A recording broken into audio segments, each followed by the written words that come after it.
minta maaf ke Pak Jokowi atau sekedar? Ya tentu, ya. Saya pun minta maaf kepada publik, gitu loh.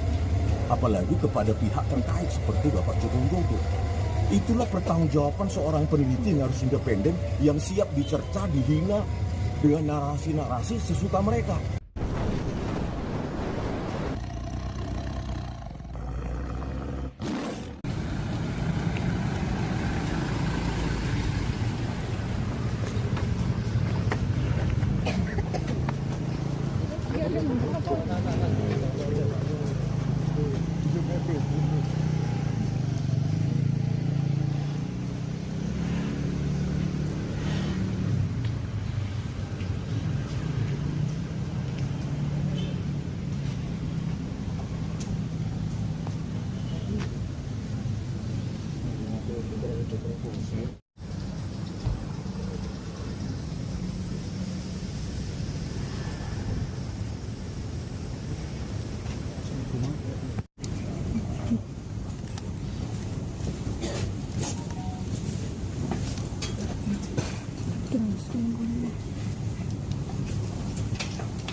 Halo Bang. Halo Bang.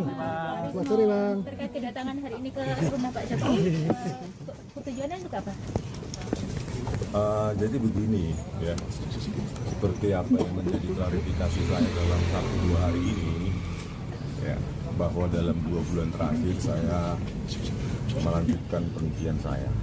Ya, kalau dibilang mengkaji ulang, mempelajari kembali semua metodologi yang saya tuliskan secara independen. Ya. Jadi saya garis bawahi secara independen metodologi itu saya tuliskan sekitar 480 halaman dari 700 halaman lebih di buku Jokowi White Paper.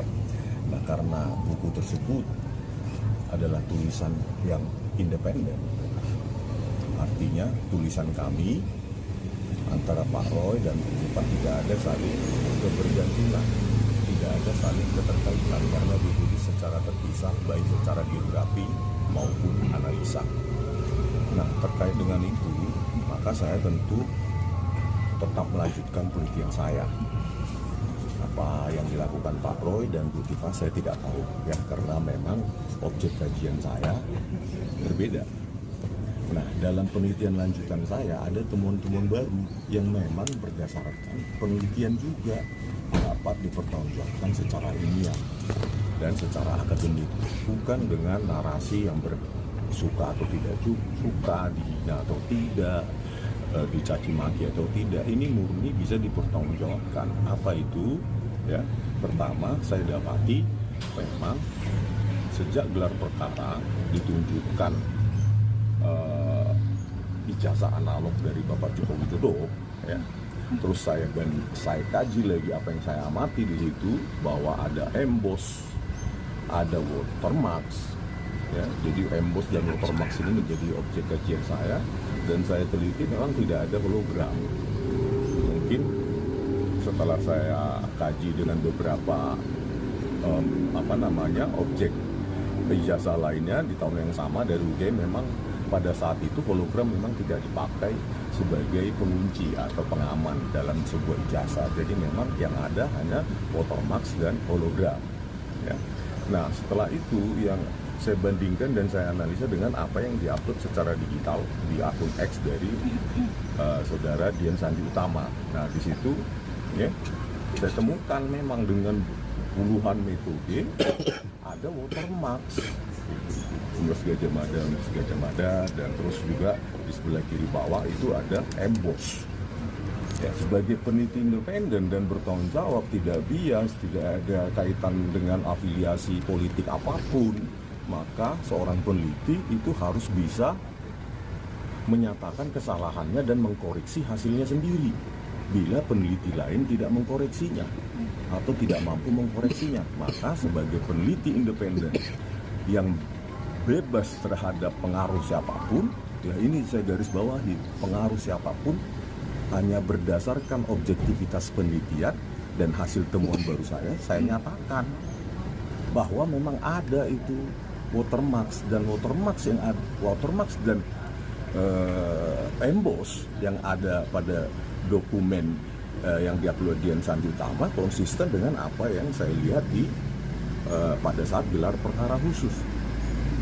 Setelah itu saya melanjutkan dengan apa yang dimiliki oleh Bapak Ruzito yang menjadi saksi di sidang CLS, dan saya temukan konsistensi pola pada watermark maupun emboss, dan tidak ditemukan ada hologram.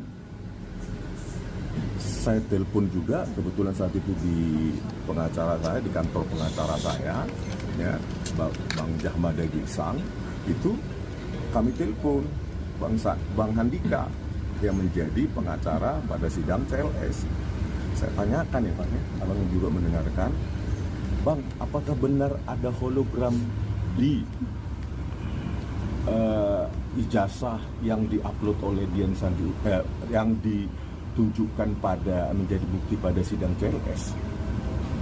Bang Handika, ini bisa ditanyakan ke Bang Handika karena memang kami tanyakan langsung by telepon. Bang Handika mengatakan bahwa salah Bang, sepertinya itu salah penyebutan. Yang dimaksud oleh hologram oleh saksi yang membawa ijazah abangnya tersebut adalah emboss. Ketika di center itu emboss yang terlihat semakin tegas, bukan hologram.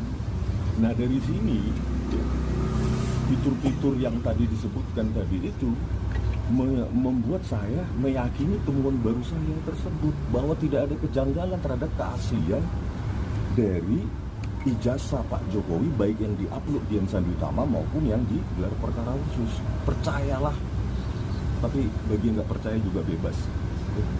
Saya juga merasa tersakiti terhadap temuan saya sendiri, karena saya harus jujur menyatakan bahwa temuan saya itu bakal dicerca, dihina, dan dilabel sebagai pengkhianat. Tapi penelitian adalah penelitian. Yang bisa menguji penelitian adalah hasil penelitiannya, baik orangnya atau orang lain. Ya sudah, saya sampaikan itu kepada penyidik sekitar seminggu yang lalu. Seminggu yang lalu saya ceritakan kepada penyidik dan kepada Direktur Kriminal Umum.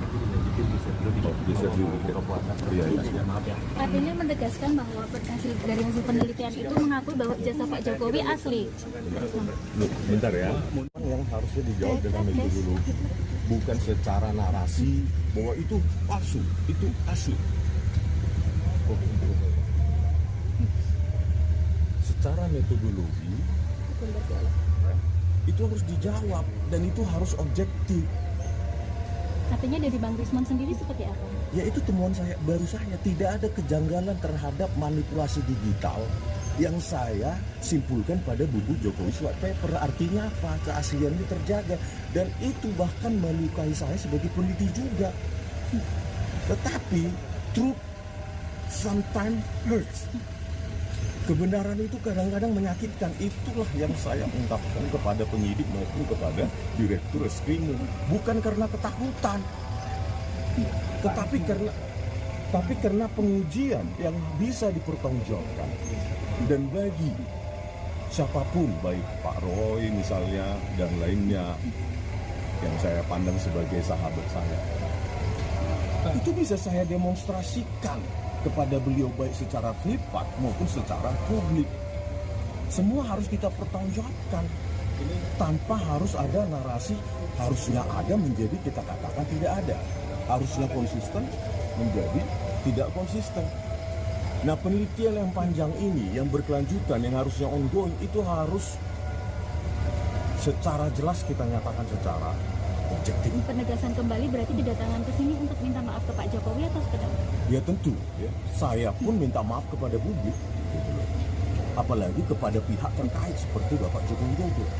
Itulah pertanggungjawaban seorang peneliti yang harus independen, yang siap dicerca, dihina dengan narasi-narasi sesuka mereka. Bisa dipertanggungjawabkan secara ilmiah seperti saya menyajikan buku Jokowi White Paper yang saya tantang secara terbuka untuk dikoreksi dan dibentuk dalam buku juga. Karena hal itu tidak dilakukan oleh orang lain dan kebetulan saya melanjutkan penelitian saya, maka saya bertanggung jawab untuk menuliskan itu kembali. Itu Ini rencana mau ditarik atau gimana untuk bukunya? bukan ditarik, metodologinya itu adalah metodologi yang umum, yang default ya, dalam buku JPOS White Paper sebagai kasus untuk mendeteksi keotentikan atau ada tidaknya manipulasi digital dalam sebuah dokumen digital. Metodologinya itu confirm, ya, saya nyatakan confirm, dan itu bisa menjadi kasus pembelajaran di departemen-departemen, kuliah-kuliah. Tetapi dalam penelitian itu bukan hanya metodologi yang tepat. Apa itu? Objeknya. Objeknya itu harus memenuhi kaidah. Nah, karena objeknya terbatas, yang mengalami operasi-operasi yang dinamakan geometri. Geometri itu ada pergeseran dan rotasi maupun posisi pencahayaan seperti yang diupload oleh Dian Sandi Utama, maka ya, kesalahan fatal yang saya lakukan adalah tidak melibatkan operasi-operasi atau variabel geometri untuk mendapatkan kesimpulan, yaitu operasi translasi, pergeseran, rotasi, ya, perputaran maupun pencahayaan. Itulah bagian dari temuan saya yang baru terkait. Kalian pasti tanya, Bang, bagaimana penelitian tentang lintasan stempel? Saya sudah merekonstruksi itu sebelum saya menentukan simpulan baru. Kenapa lintasan stempel itu bisa hilang? Padahal pada saat gelar perkara khusus dengan mata saya, kepala saya sendiri, saya sampai begini, saya katakan Pak Jokowi juga, Pak Dir juga, Direktur Kriminal Umum juga mengamati saya. Saya di meja sampai saya begini kan. Itu saya mengamati semua fitur yang dalam sebuah objek analog, yaitu apa? Ada enggak hologram, ada enggak watermark, ada enggak emboss, ada enggak lintasan stempel, dan ada. Lalu kenapa kemudian pertanyaannya yang diupload oleh Dian Sandi Utama itu kan, kenapa tidak ada? Karena saya tidak melibatkan variabel geometri, yaitu rotasi, translasi, dan pencahayaan.